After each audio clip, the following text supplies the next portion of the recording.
স্বাৰ্থপৰ মানুহে কি বুজিব এটা সম্পৰ্ক মূল্য কিমান, কাৰণ তেওঁলোকেতো স্বাৰ্থপৰ বাবেহে আপোন হোৱা অভিনয় কৰে।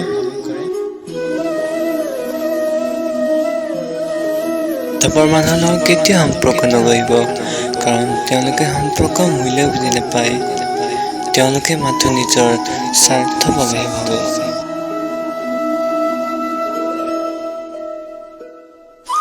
আজিকালি মানুহে ইমানেই স্বাৰ্থপৰ, দৰকাৰ হলে সম্পৰ্ক এৰি দিব, কিন্তু নিজৰ অহংকাৰ কেতিয়াও এৰি নিদিয়ে।